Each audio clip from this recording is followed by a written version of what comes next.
Nah, ini tips. Jadi kenapa nih kita kalau zikir la ilaha illallah nggak ada rasanya? Karena tidak mengikuti teknik ayat kursi. Nah, ini teknik ayat kursi.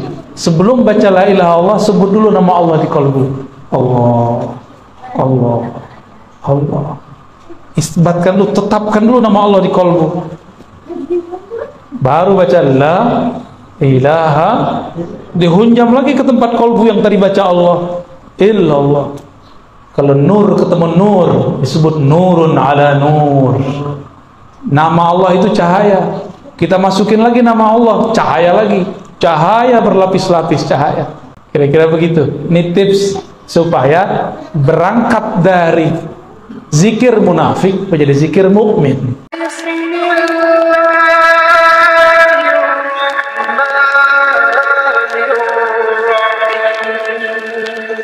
Assalamualaikum warahmatullahi wabarakatuh. Alhamdulillah an'amana bi ni'matil iman wal islam wa atammana bi ni'matil ihsan wa ja'alana fi ma'had daril ihsan. Amma ba'du. Daril ihsan.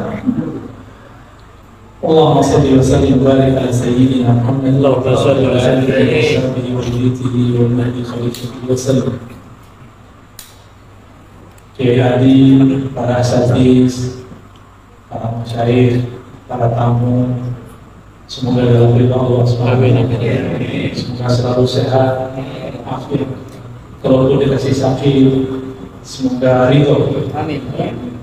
Kalau sedang diberi kebaikan, syukur berbagi. Jika diberikan kesusahan, jangan kemudian mengeluh. Ya. Kok ngambek? Ini mau ngaji akidah, fikih, tasawuf, atau hadis? Tasawuf. Baik. Suatu kali Rasulullah Shallallahu Alaihi Wasallam didatangi seseorang dan dia bertanya, wahai Rasulullah, inna syara'i al-Islam qad kasurat alayya. Syariat Islam sudah terlalu banyak yang saya dengar. Bingung mau mulai dari mana. Tolong tunjukkan aku amalan yang mencakup semua itu. Lalu baginda Rasulullah SAW mengatakan, la yazalu lisanuka rataban bidzikrillah.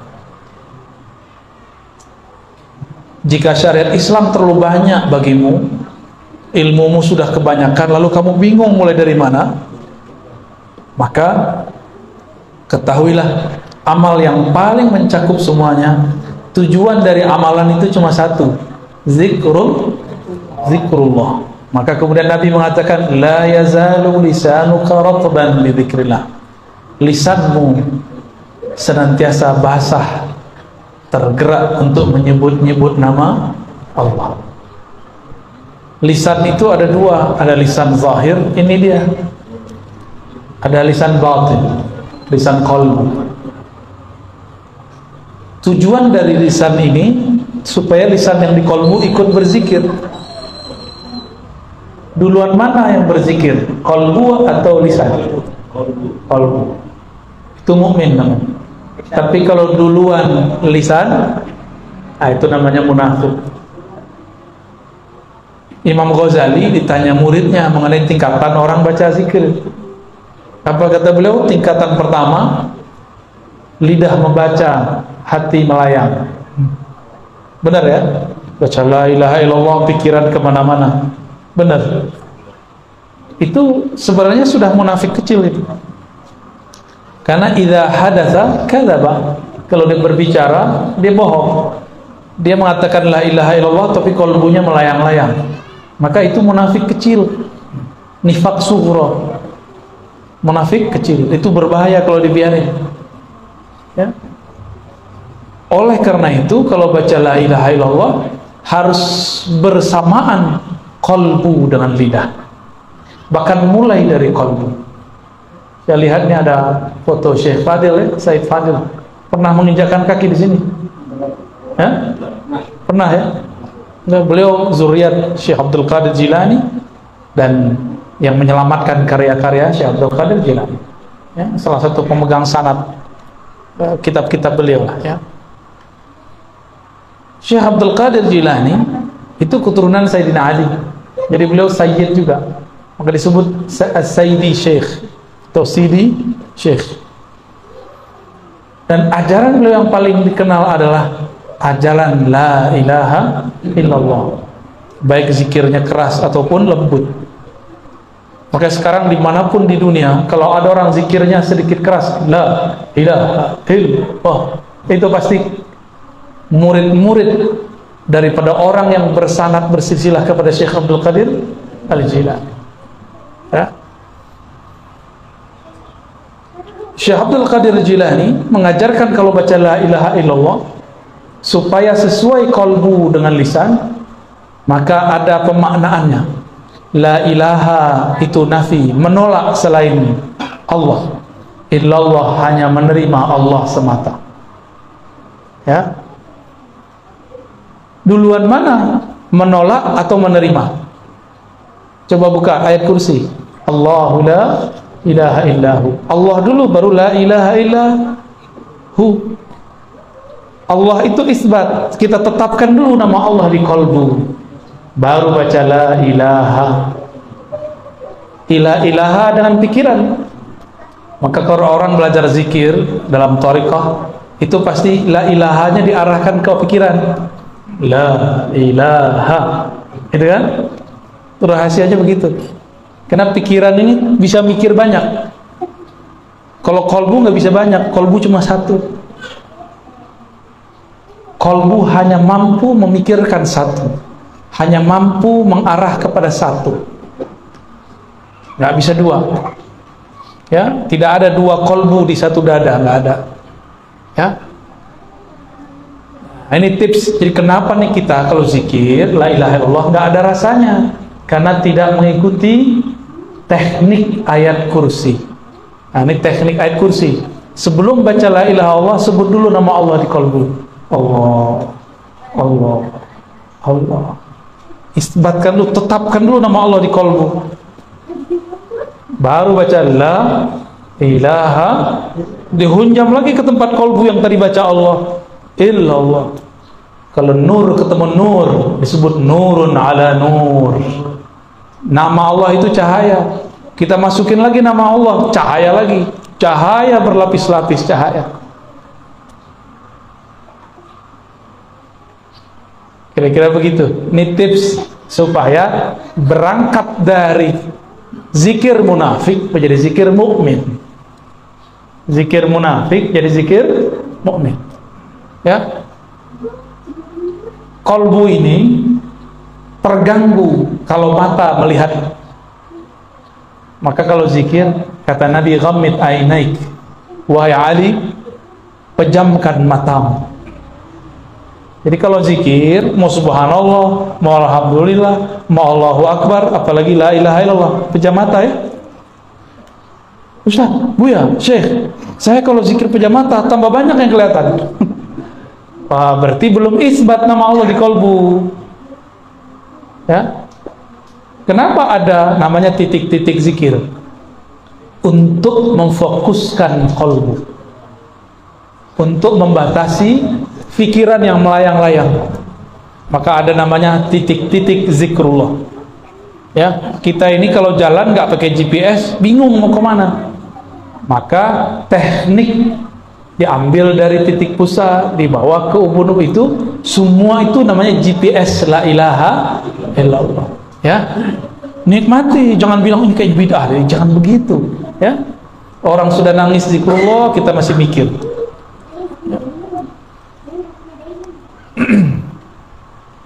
Satu kali Nabi bercerita, nanti kelak di akhir masa, yaitu hari kiamat, pada masa hisab dan mizan, ada seorang hamba dalam track record hidupnya tidak pernah berbuat baik secara zahir. Ketika dihisab, semua laporannya disebut sijilat, lembaran-lembaran laporannya semuanya maksiat, maksiat, maksiat, maksiat, maksiat. Akhirnya ketika mau ditimbang, apanya yang mau ditimbang? Semuanya maksiat. Sepanjang mata memandang laporan, semuanya maksiat. Pohon lapor, dia maksiat. Binatang lapor, dia maksiat. Malaikat lapor, dia maksiat. Tanah lapor, dia maksiat. Dia diam aja. Ini orang diam aja. Di dalam hatinya menyimpan satu rahasia. Ya. Malaikat azab dalam hadis Imam Baihaqi dan Imam Tirmizi, dua riwayat ya, menyebutkan bahwa malaikat azab kemudian menarik dia untuk diseret masuk neraka. Maka dirantailah orang ini dengan rantai yang sudah disiapkan oleh malaikat azab. Tapi belum rantainya itu sampai, tiba-tiba Allah berkalam, wahai malaikatku yang sedang bertugas, ada satu hal yang belum kalian periksa, satu hal yang belum kalian timbang. Apa itu? Bedah isi dadanya, bedah isi kolbunya. Lalu malaikat pun membedah kolbunya, dikeluarkan ternyata jantungnya berdenyut menyebut nama Allah. Allah, Allah, Allah, begitu. Di riwayat Imam Tirmizi itu jantungnya, kolbunya membaca la ilaha illallah, dan itu tertulis, ada nur di dalam kolbunya. Apa kata Allah? Tuh, catat, timbang. Dicatat oleh malaikat, ditimbang. Bahkan di riwayat itu dikatakan kolbunya diambil, jantungnya diambil, lalu langsung timbang. Apa yang terjadi? Yang tadi amal baiknya tiada waktu ditimbang, sekarang ketika kebenaran la ilaha illallah ditaruh, langsung begini, set. Oleh karena itu Allah pernah berfirman kepada Nabi Musa ketika Nabi Musa mengatakan, ya Allah ajarin aku zikir yang khusus. Allah mengatakan, kul la ilaha illallah, baca la ilaha illallah. Kata Sayyidina Musa, itu juga banyak yang amalin ya Allah. Jadi ternyata Nabi sama Allah itu udah kayak teman, ahlullah, keluarganya Allah, udah kayak teman. Ya Allah, ini kan tuh biasa, ono tetangga juga baca la ilaha illallah gitu. Ya, sama nyamanjaan dengan Allah Subhanahu wa taala. Lalu apa kata Allah? Musa, timbang langit dan bumi dengan kalimah la ilaha illallah. Itu masih berat kalimah la ilaha illallah. Maka Nabi Musa langsung sukut, langsung diam. Itu malaikat sama kayak Nabi Musa awalnya, nggak tahu. Ketika ditimbang, semua kesalahannya hilang. Masuk surga apa neraka? Masuk surga. Karena ternyata di dalam darahnya mengalir lafaz la ilaha illallah. Di sini Kiai ada zikir jamaah ya, la ilaha illallah ya? TKN ya? TKN dari jalur Madiun. Kiai Ansari. Oh, sama Opik berarti ya? Sahabat saya Opik. Beberapa bulan lalu beliau mengabarkan saya, itu mursyid saya ya, Abah Ansari ya. Jalurnya ke Kiai Usman ya, Ishaqi. Ya, ketemu sanad kita di atas. Orang kalau mengerti sanad, dia bersaudara. Maka kita bersaudara. Ketemu di Syekh Ahmad Khatib Sambas. Ketemu di Syekh Nawawi Al-Bantani. Ya, ketemu di Syekh Maulana Khalil Bangkalan. Ketemu di Syekh Hashim Asy'ari. Ketemu. Jadi ahlul ilmi, orang-orang yang berilmu, mengerti sanad, mengerti silsilah, dia bersaudara. Orang bersaudara ya tekar-tekar dikit ya diislah, ya, nggak boleh dipanas-panasin. Anak-anak ini dia biarin dengar aja, kalaupun dia berisik dia belum ngerti apa yang kita omongin, ya, nggak apa-apa. Nanti mereka dapat berkahnya. Saya kan dulu kayak mereka, ya, bengong, ini ngomong apa sih, tapi dengerin aja.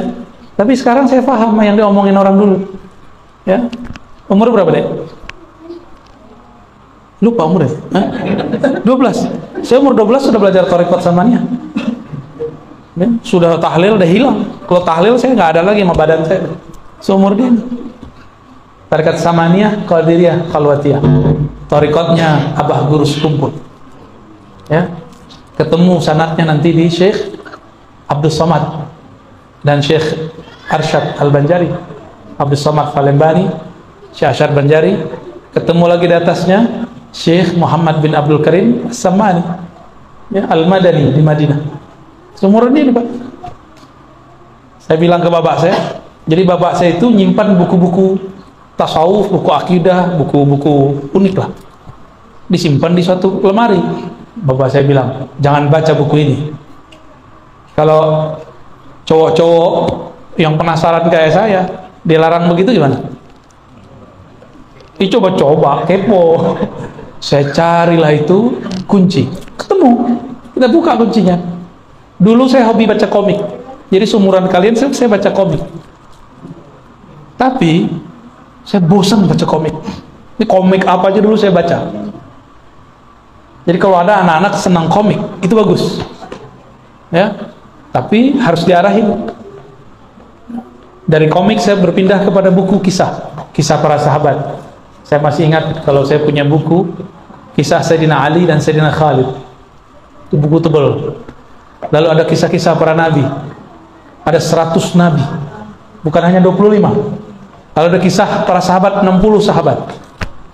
Dulu saya baca waktu saya masih kecil, ya. Karena anak ini ada satu materi Kiai yang kurang kita ajarkan, materi kisah-kisah nabi, para wali, para sahabat. Ini wajib diajarkan, karena salah satu metode Qur'ani adalah metode qasas, waqsusil qasasa. Maka sahabat-sahabat betah bersama Nabi karena Nabi sering bercerita. Dia nggak hanya monoton membaca, berpikir, dia harus punya imajinasi. Kalau kita mengatakan suatu hari, itu dia langsung melayang itu kemana-mana. Ini bapak-bapak ini sama. Saya ini kan dulu nggak suka maulid, karena orang maulid cuma baca, nggak ngerti isinya. Pas ceramah, kiainya nggak jelas ngomong apa. Terus sekali saya ketemu ada kiai, ketika dia maulid, dia berkisah. Wah, ini yang benar nih, yang berkisah. Kita terbawa ke alam sana. Maka itu yang saya tekuni. Ketika musim-musim maulid, musim Isra Mi'raj, kita berkisah tentang Nabi dengan riwayat yang tentunya bisa dipertanggungjawabkan. Ini saran saya untuk para kiai, para ustadz. Jangan banyak teori, jangan banyak-banyak menggurui, banyakin berkisah, ya. Jangan langsung ayo sholat, jangan judi mulu, ya. Itu namanya menggurui, ya. Coba kasih kisah, orang lebih mudah menerima kisah. Coba tandain khutbah Jumat yang dimulai dengan kisah, kita tidak tidur. Tapi kalau khutbah Jumat dimulai, marilah kita, kita adalah kita, alah capek. Kitanya udah 50 kali pembukaan. Telinga kita kan bosan dengerin kita tidur aja, kita tidurlah kita. Ya, maka saya menghimbau sesama dai, sesama muallim, sesama guru, kalau khutbah mari berkisah. Ya. Jangan marah-marah mulu kalau khutbah, ya. Hiburlah kalbu murid. Kata Imam Junaid, al-qasasu jundun min junudillah. Kisah-kisah itu adalah tentara dari tentara-tentara Allah. Itu tentara Allah itu hanya virus doang. Tentara Allah juga kisah. Maka berkisahlah. Yang sudah jadi guru, dalam seminggu itu kalau perlu ada 3 kali berkisah. Maka antum akan jadi guru yang dirindui murid. Cobain. Pasti dirindui murid. Ya. Saya masih ingat, saya merindukan guru saya yang setiap kali masuk dia berkisah. Itu guru agama. Karena guru agamanya benar-benar ngerti, dia bisa baca kitab segala macam. Mari berkisah, ya. Nah, kembali dan ini Nabi mengisahkan masa depan. Kok bisa Nabi mengisahkan masa depan? Ternyata Nabi itu adalah seorang traveler. Apa arti traveler? Penjelajah, time traveler, ya, penjelajah waktu. Kok bisa? Kalau di film-film kan ada mesin waktu. Itu mah terlalu ngayal. Allah berfirman, "Ana dahru," akulah sang waktu. Maka mendekatlah kepadaku. Kira-kira begitu kalau dimaknain, ya. Aku akan bawa engkau jalan kemanapun engkau mau. Itu kalau dimaknain. Dibawa ke masa lalu, dibawa ke masa depan. Itu biasa kalau kekasih-kekasih Allah itu biasa. Ya. Jadi apabila seseorang memasukkan nama Allah di kalbunya, maka dia akan mendapatkan seperti yang dikisahkan Nabi Sallallahu Alaihi Wasallam, kalbunya menjadi berkualitas. Para guru, para ustadz, saya lihat ada beberapa ustadz, kenapa kata-kata kita tidak mengena di kalbu murid? Karena di kalbu ini nurnya belum hidup, materinya belum berat. Untuk membuat dia berat dan membuat senjatanya tajam, maka asahlah dengan kalimat la ilaha illallah, itu dia akan tambah tajam. Jika ada tabir penghalang, dia akan robek. Jika ada kalimah yang keluar, kalimahnya akan menjadi berat dan tembus langsung ke dalam kalbu. Ya, maka saya memperhatikan guru-guru yang ahli zikir, kata-katanya sederhana tapi tembus ke dalam kalbu. Padahal yang dia katakan sama seperti yang dikatakan orang lain, tapi kenapa ketika guru ini yang ngomong kok enak di kalbu? Ternyata dia kalbunya penuh isi. Maka ketika dia menembakkan kalam-kalam, di situ ada isi kalimatullah, ya, masuk ke dalam kalbu kita, menjadi sesuatu energi yang luar biasa. Inilah yang membuat kita itu kecanduan ikut pengajian. Kan ada yang ikut pengajian, oh nggak enak, nggak kelihatan. Ada yang ikut pengajian, emang dia butuh, dia rindu. Karena dalam kalam-kalam guru yang kalbunya bercahaya, itu ada penerang kalau kita masuk. Di dalam kalamnya ada sesuatu rahasia yang berat. Jika masuk ke dalam kalbu kita ikut menjadi berkualitas. Kita ini sering nabung duit, benar ya? Benar. Orang kalau banyak tabungannya bisa bagi-bagi nggak? Bisa bangun rumah? Bisa beli apa aja? Sama. Orang kalau sering nabung kalimah Allah di kalbu, dia punya tiket khusus kepada Allah. Ya, dia mau apa aja, tinggal tabungan nama Allahnya dia pakai. Ya, itu sebabnya aulia-aulia Allah ini la khaufun alaihim walahum yahzanun, gak ada rasa takut. Qulubu awliyaillah bunukul asma wal af'al was sifat. Ya, bunuk, apa arti bunuk? Jamak dari bank. Kalbunya para wali adalah banknya nama, sifat dan af'alnya Allah. Ya, kalau orang-orang yang sudah jadi kekasih Allah, dia nabung nama. Karena kalbunya sudah menjadi bank nama Allah, maka dia bisa bagi-bagi nama. Ya, bahkan ada yang lebih dari sekedar bank, dia menjadi seperti orang-orang yang kaya yang sudah bingung duitnya mau diapain, dia bagi-bagi aja, distributor, terus dibagi ke siapa aja. Jadi orang, kalau orang mulai bekerja umur 20-an, umur 30 udah nanjak karirnya, umur 40 sudah sukses, benar? Udah mapan biasanya. Kalau dia kerjanya umur 20, kalau dia mulai kerja sebelum umur 20, umur 30 sudah mapan.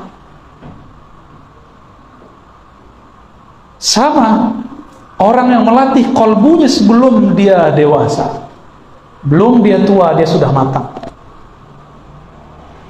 Itulah Sayyidina Ali. Sayyidina Ali umur 8 tahun sudah dimasukkan nama Allah dalam kalbunya.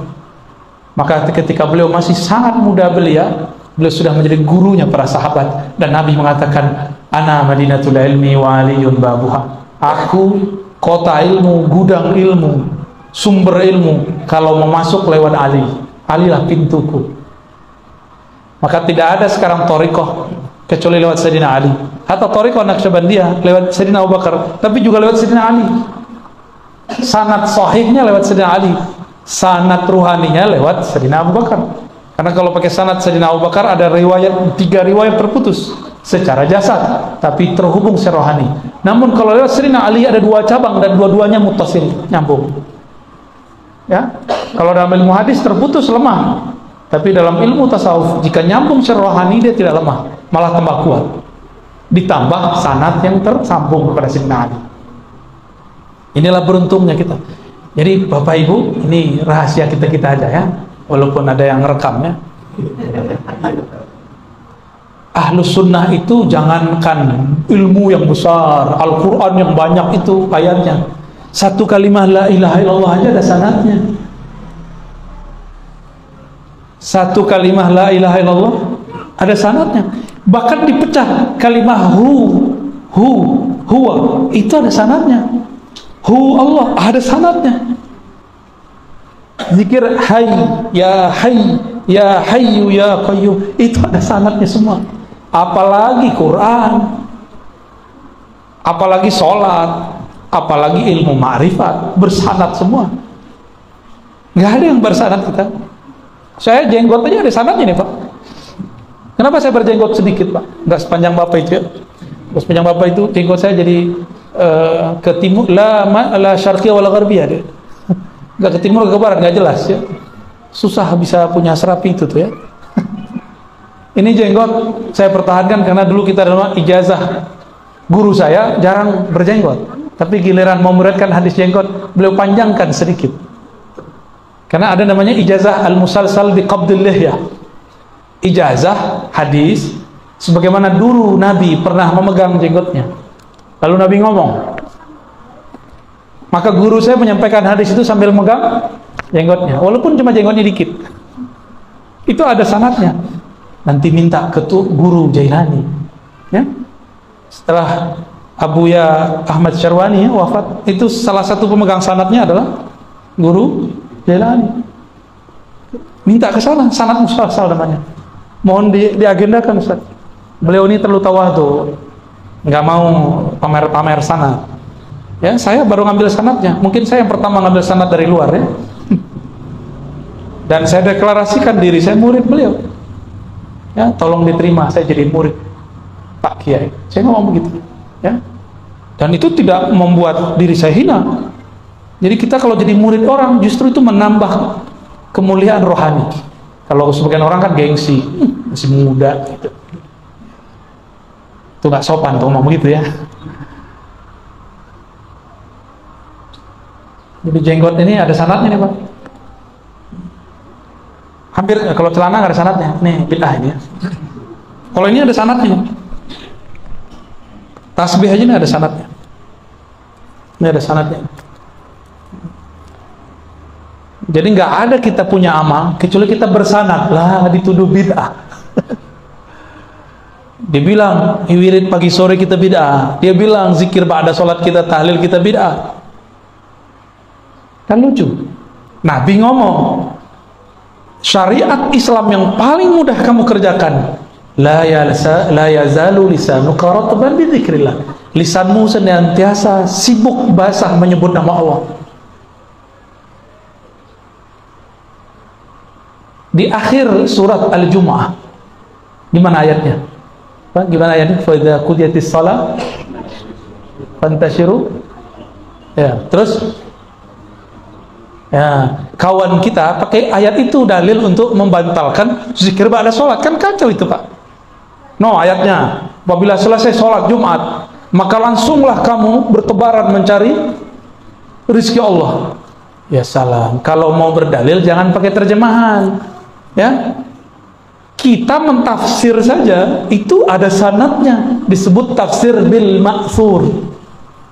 Gak boleh asal-asal ngomong.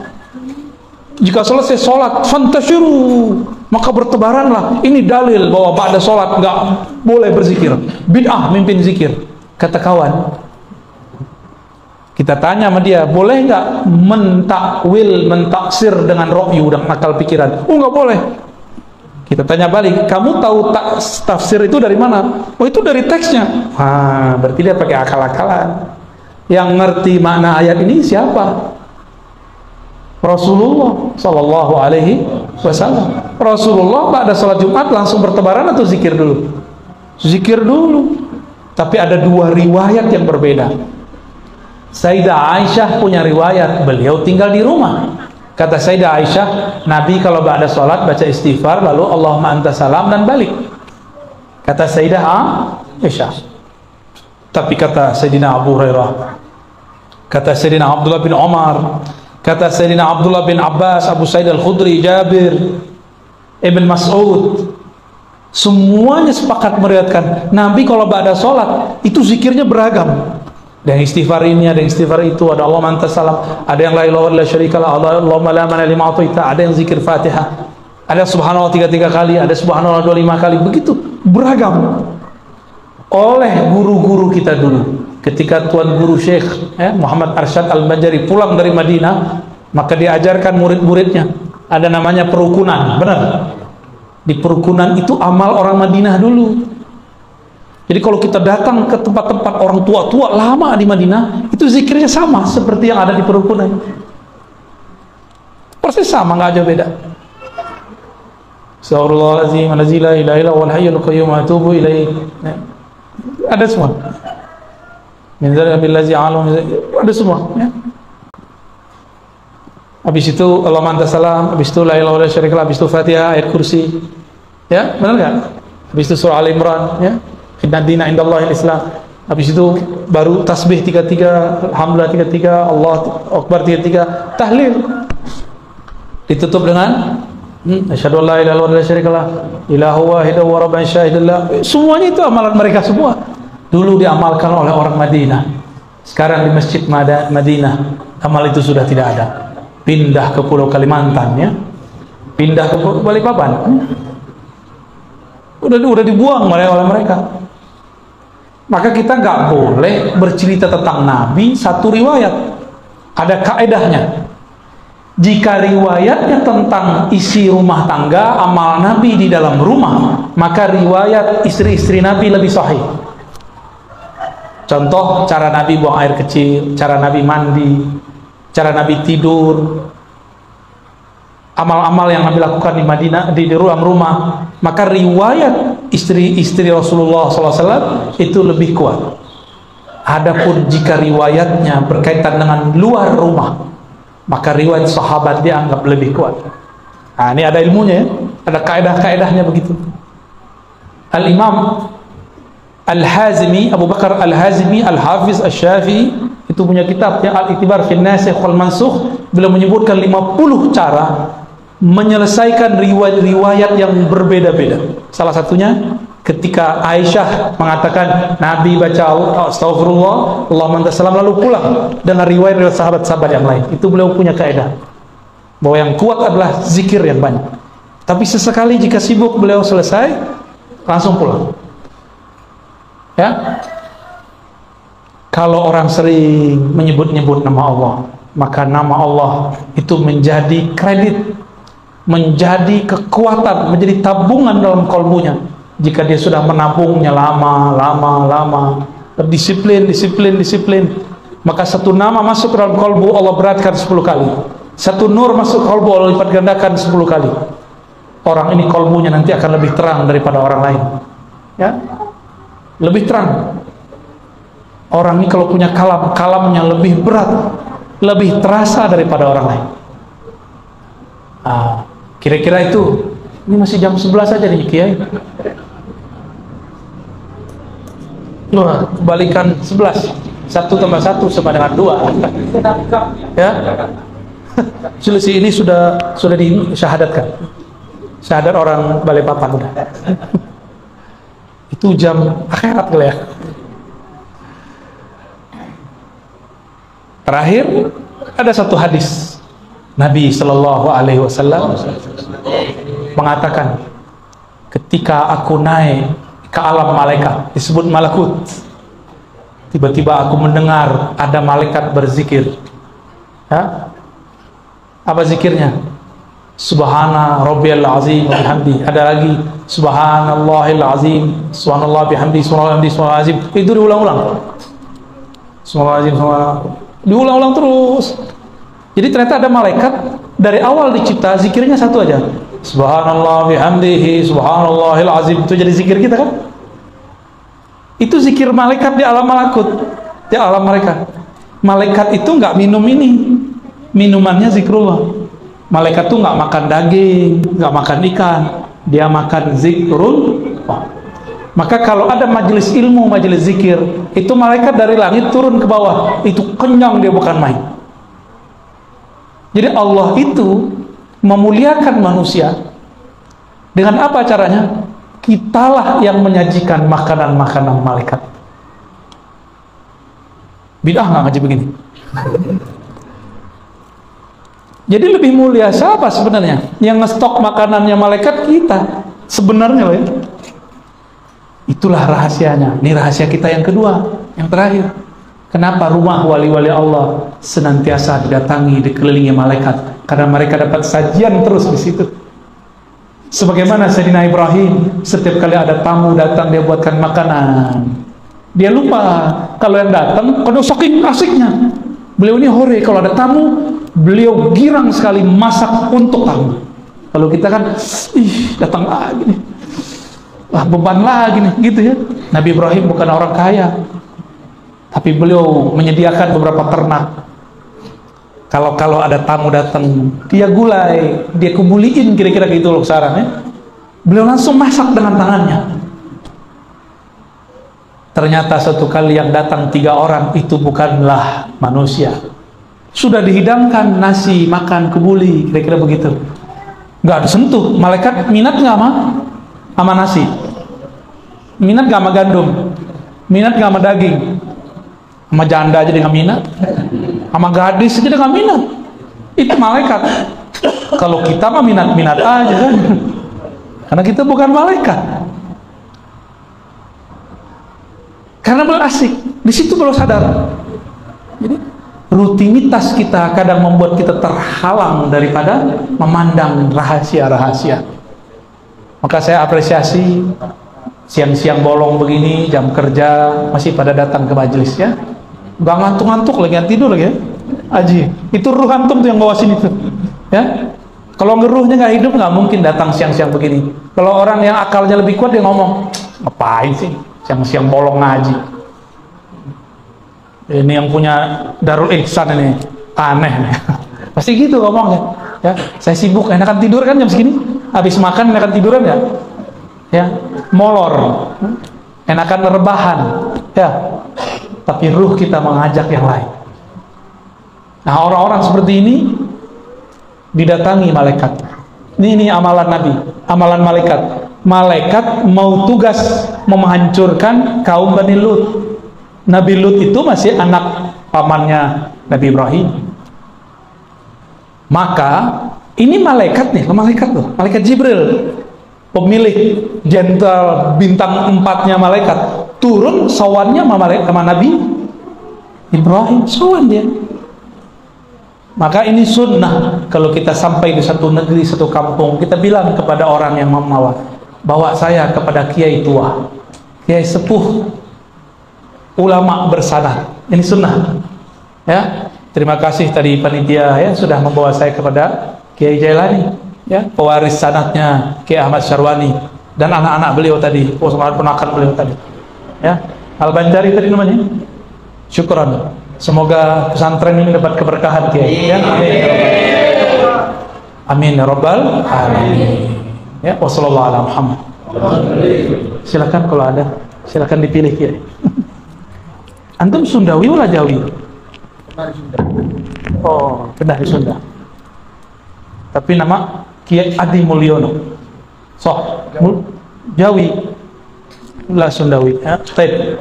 Assalamualaikum warahmatullahi wabarakatuh. Assalamualaikum. Saya nama Haji Yuspanto, namanya.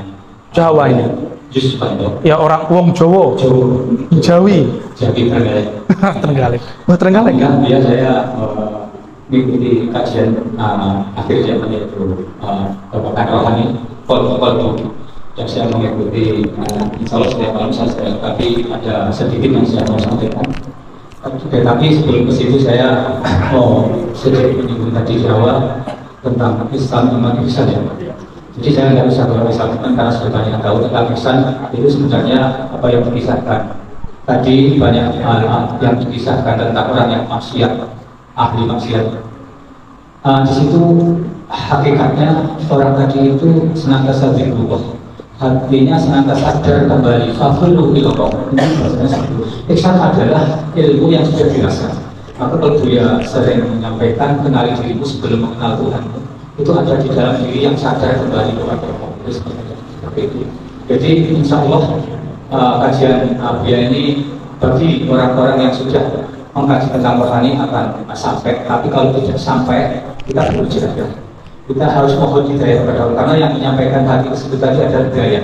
Hidayah itu apa? Ampunan. Maka kenapa hati kita ketika kita tidak bisa tercapai kepada kejernihan ini, karena masih ada hijab. Hijab itu adalah dosa-dosa di diri kita sendiri.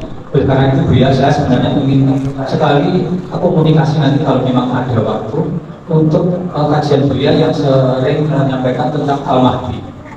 Al-Mahdi adalah Imam Akhir Zaman Al-Hus yang mengkonekkan atau menghubungkan kolbu kita itu kepada Allah dan Rasulnya. Jadi ini sebenarnya saya ingin menyampaikan, tapi tidak di sini karena nanti bisa menjadi fitnah kalau orang tidak sampai ke situ. Oleh karena itu Buya mohon maaf. Jadi mohon maaf Buya tidak tanya, saya tidak tanya. Jadi saya syukuran.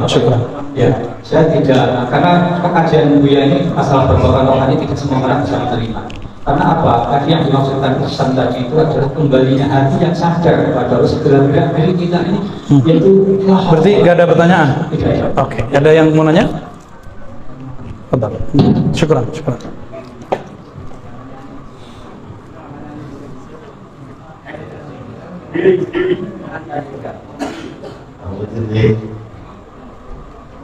Assalamualaikum warahmatullahi wabarakatuh. Assalamualaikum. Perkenalkan, nama saya Tajam Tampan yang tidak lagi membujang supaya tidak takut. Ini pasti NU ini. Kamu jadi mohon maaf dari pesawat di depan karena ada kayak saya di depan saya, jadi saya kemudian perkenalkan saya di NU, jabatannya banyak Bu ya. Jadi salah satunya dia bagian penghibur di hati-hati yang gelisah. Tadi banyak yang gelisah ya. Baik, saya tidak bertanya, tapi mohon doa restu dan dukungannya, terutama barokah dari Abuya, Dr. Ar-Razi Hashim, dan juga terutama guru-guru kita yang hadir di majelis taklim yang penuh barokah ini. Dan juga saya secara pribadi bangga sebagai orang awak ini ada darah Minangnya juga. Dan alhamdulillah istri saya asli orang awak, orang Solo, Banyalaya. Jadi alhamdulillah ada orang awak yang gantung, ilmunya berbobot, sanatnya sampai kepada baginda Nabi Muhammad SAW. Baik, minta doa restunya karena tadi perjalanan ketika saya menjemput saudara saya Pak Haji Jainuddin, saya ditelepon ketua RT 10 bahwa ini adalah klimaks, bahwa akan diadakan rapat besar dua warga RT 10 dan RT 11 di mana Masjid Babus Salam di bawah naungan Kelurahan Gunung Samarinda itu akan dikembalikan amaliyahnya ke amaliyah Nahdlatul Ulama. Allahumma sholli ala sayyidina Muhammad. Karena terus terang Masjid Babus Salam itu adalah masjid saya kecil, 35 tahun dikuasai oleh Wahabi, tapi ketua yang pertama masih dapat merangkul, jadi tidak ada gesekan. Baru-baru ini ketua yang pertama wafat dan diganti oleh pemahaman yang luar biasa kerasnya dan melarang warga-warga untuk yasinan dan sebagainya. Maka warga Nahdliyin di sekitar Masjid Babus Salam tersebut berontak, maka insya Allah tidak lama lagi akan terjadi rapat besar kedua RT tersebut. Itu saja, terima kasih, mohon maaf yang sebesar-besarnya. Wallahul muwaffiq ila aqwamit thoriq. Wassalamualaikum warahmatullahi wabarakatuh. Nanya atau apa? Oke. Assalamualaikum. Mudah-mudahan semoga Buya sehat dan selalu sehat. Buya, saya ada satu pertanyaan. Mudah-mudahan pertanyaan ini manfaat buat diri saya pribadi dan mungkin kepada teman-teman terdekat saya. Buya, bagaimana pandangan orang yang cinta dan takut tidak mendapat syafaatnya Rasulullah SAW terhadap khususnya durian Rasulullah SAW? Pandangan apa?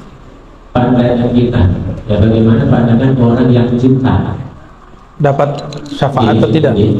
Dan itu Tidak dapat tidak syafaat. mendapat syafaat Rasulullah SAW terhadap khususnya durian Rasulullah SAW. Karena begini ya, mohon maaf, artinya yang saya dengarkan karena habaib ini bukan nabi. Habaib ini tidak langsung, karena yang langsung adalah Rasulullah. Nah, mohon maaf, satu kata dari hati nurani saya, saya dari dulu memandang karena di dalam tubuh diri Rasulullah itu mengalir dari Rasulullah. Mohon penjelasan beliau. Wassalamualaikum warahmatullahi wabarakatuh.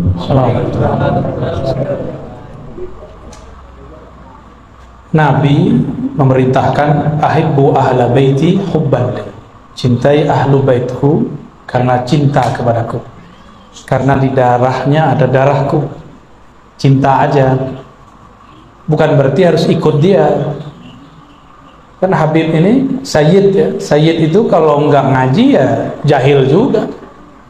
Sayyid kalau nggak bermakrifat ya jadi musuh Allah bisa. Ada Sayyid murtad, ada, saya kenal beberapa. Ada, serius. Ada yang ateis juga. Ada yang main-mainin Quran juga ada. Dia nggak percaya dia. Tapi kebanyakan kan ada darah nur yang mengalir dalam dirinya. Makanya para sayyid ini mudah sekali terpanggil kepada Allah Subhanahu wa ta'ala. Zuriat Nabi itu ada dua jenis. Ada jenis nasabi, ada tiga ya. Tiga jenis, nasabi, ilmi, satu lagi ruh. Tiga. Nasab jasad, nasab ilmu, ada nasab ruh. Kalau nasab darah ya jadi sayyid, lahirnya jadi sayyid. Kita yang bukan As-Segaf, yang bukan Al-Aidrus, bukan Al-Haddad ya, bukan Bazar'a, bukan Fam itu jangan coba-coba, bukan Al-Hamid, jangan coba-coba pakai itu ya. Maka tidak boleh menghabibkan, mensayyidkan orang yang belum pasti zuriat Nabi SAW. Tapi ada jalur lain, yaitu ilm. Ini yang dijaga oleh ahli hadis, ahli Quran, ahli fiqih ya. Mereka jaga sanad itu. Makanya saya salah satu orang yang ingin termasuk bagian dari mereka. Setiap masuk satu negeri, jika panitianya mengerti maksud saya, pasti dihantar ke guru tua yang bersanad ya, biar kita ambil silsilah ilmunya dari fulan, dari fulan, dari fulan, dari fulan.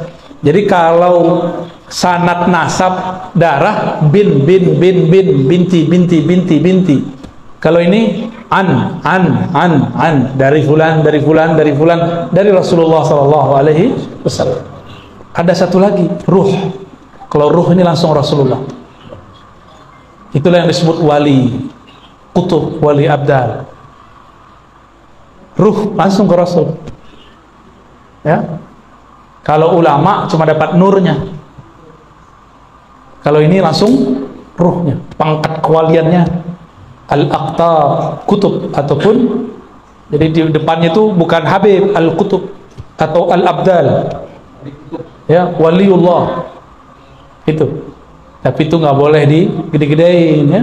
Jangan ditulis spanduk Al-Kutub Kiai apa Sontoloyo. Jangan coba-coba nunggu mati itu ya. Jangan klaim sayyid aja nggak boleh kalau bukan sayyid, apalagi klaim wali para belum jadi wali.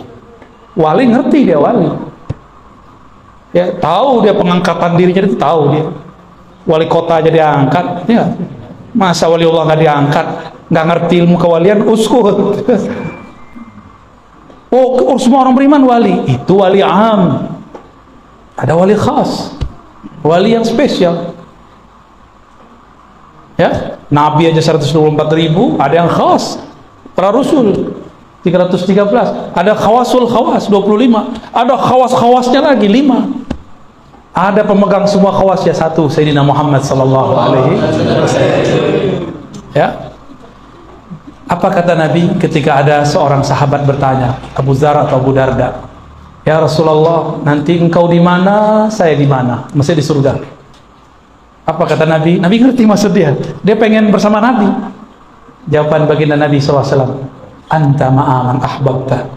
Kamu, hai sahabatku, di sorga nanti, walaupun amalmu tidak banyak, ilmumu tidak tinggi, tapi engkau akan bersama yang kau cintai.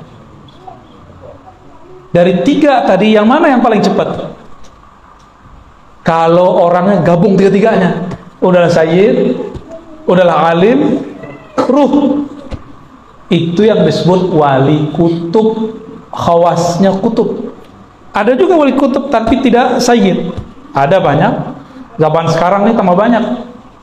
Karena sudah banyak wali-wali Allah wafat. Coba tanya di Hadramaut, banyak wali sudah wafat. Coba tanya di Palembang, tanya di Betawi, Habib-habib, kiai-kiai di Jawa, banyak yang sudah wafat. Kiai-kiai di Jawa itu keturunan Azmat Khan kebanyakan. Nggak semua. Ini zuriat Rasulullah juga. Cuma karena nasab ini kan mirip ilmu hadis. Jika tidak kuat, maka hadisnya dhaif. Maka sayyidnya dhaif. Paham maksudnya? Jadi ada orang Azmat Khan, dia tidak bisa membuktikan sanad dia nyambung, maka dia sayyid munqati'. Sayyid tapi jalurnya terputus, maka sebenarnya nggak boleh disebut sayyid. Mending nggak usah, berbahaya. Tapi jika bisa membuktikannya, sebut, ya, boleh tulis namanya sayyid. Jadi cintai wali. Jangan cintai saja seorang ahli nasabnya, dia nggak cukup, tapi nur yang ada dalam dirinya. Karena engkau cinta kepadaku, cintailah mereka. Jadi jangan fokus ke merekanya, fokusnya ke nabinya. Karena Habib ini macam-macam juga, ya. Ada Habib bertorikot, ada Habib anti torikot, ada Habib pergerakan, ada Habib beda pergerakan, ada Habib A, ada Habib B, semuanya Habib. Ya. Jangan dikira kalau ada seseorang anti dengan perkara satu Habib terus dia anti Habib, enggak. Dia mungkin punya Habib yang lain. Ya, benar nggak? Ya, Habib Fulan udah beda sama Habib Fulan. Kalau kita sedang sama salah satunya, bukan berarti kita anti yang lain, enggak. Nah, ini harus digarisbawahi, ya. Maka cintai Habib bukan berarti fanatis kepada Habib. Terus kita membenarkan semua dia, enggak. Enggak. Mereka manusia biasa kok. Bedanya di dalam dirinya ada damun Nabi. Selama masih ada 3 golongan ini di bumi, tidak terjadi kiamat. 3, ya. Ahlul bait, ahlul ilm, ahlul ruh. 3 ini. Kalau masih ada mereka, enggak ada kiamat. Ya. Wallahu a'lam bis-shawab. Cukup. Ada ibu-ibu satu. Oke, satu ya, silakan. Assalamualaikum warahmatullahi wabarakatuh.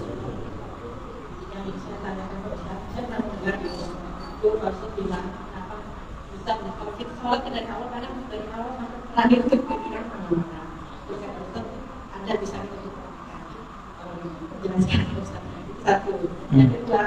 kalau kita sudah sering mengikuti kajian dari Buya, apakah itu kita sudah nyaman? Terima kasih. Assalamualaikum.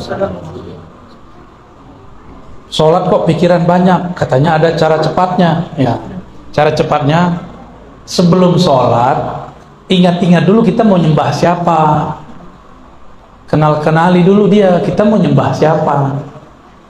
Kalau kita kenal dengan yang akan disembah, langsung gemeteran di dalam. Karena kita nggak kenal siapa yang kita sembah, maka kita banyak pikiran. Ini siapa ya? Siapa aja banyak yang datang. Jadi kenali yang disembah, pasti engkau khusyuk dalam beribadah. Gitu ya? Gitu Bu ya, ringkasnya gitu. Lalu gimana caranya? Ya datang dong ke ahlinya. Tidak semua kiai itu ahli ma'rifat. Ahli ma'rifat cuma wali Allah. Wali Allah itu ada yang terkenal, masyhur, ada yang mastur. Pintar-pintarlah mencari. Karena kita tidak mengerti, tanyalah kepada Allah. Sholatlah istikharah, sholat hajatlah, nanti Allah kasih unjuk. Ya, bertanya kepada yang alim. Kalau enggak ntar sholat khusyuk dikira menerjemah. Ya, ada kawan saya punya orang tua kapok ikut pengajian. Orang tuanya trauma ikut pengajian, ikut kursus, ikut daurah. Kenapa? Si ustadz mengatakan sholat khusyuk itu harus tahu arti yang dibaca. Kata si bapak aki-aki ini, saya ini bukan anak pesantren, disuruh nerjemah, kacau otaknya. Ya, susah amat khusyuk. Khusyuk itu bukan ngerti terjemahan. Khusyuk itu mengerti siapa yang disembah. Paham? Ya, mengerti siapa yang disembah, bukan mengerti apa terjemahan. Kalau terjemah di otak, kalau mengenal yang disembah di dalam ruh, di dalam qalbu. Ya. Yang kedua, diakui nggak jadi murid online? Iya diakui, tapi online-nya lewat YouTube ya, YouTube ya. Yang penting nontonnya, ngajinya lewat channel yang diizinkan. Kan banyak juga yang motong-motong. Ya, yang saya izinkan itu sekarang ada beberapa. Ada Ribat Naurania, ada Cafe Rumi Jakarta, ada Al Badr, ya. Ada beberapa saya izinkan. Saya sendiri belum punya channel pribadi. Mungkin ke depan kita buat sendiri. Ya, udah banyak request biar nggak tabrakan katanya ya. Insya Allah ya, insya Allah nanti kita buat biar lebih fokus. Insya Allah. Jadi sah sebagai murid. Karena dulu guru-guru kita kalau nggak bisa ketemu mereka kirim surat, minta ijazah kitab, ijazah ilmu, lalu dikirim. Syekh Yasin kirim surat kepada seorang syekh di India. Syekh dari India kirim surat kepada syekh di Maroko, lalu dibalas. Dulu sosial medianya surat, sekarang sosial medianya lebih mudah. Maka seharusnya berguru dan menjadi murid di zaman ini kesempatannya lebih besar, tapi sesatnya juga lebih besar. Karena terlalu banyak guru di YouTube, maka dia menjadi wali al-YouTubiyah, bukan wali al-Qutbiyah. Gimana Kiai, cukup? Barangkali cukup ya. Di sini banyak orang pintar ya, nanti berguru saja kepada mereka. Ya, saya cuma manas-manasin aja ya. Wassallallahu ala sayyidina Muhammad subhanakallah nika asyhadu an la ilaha illa anta astaghfiruka wa atubu ilaik. Ikuti saya baca salawat hadiah. Allahumma ya ahad salli ala Ahmad. Allahumma ya ahad salli ala Muhammad. Allahumma ya ahad salli ala al-Mahdi khalifatika ya Allah ya ahad. Al-Fatihah.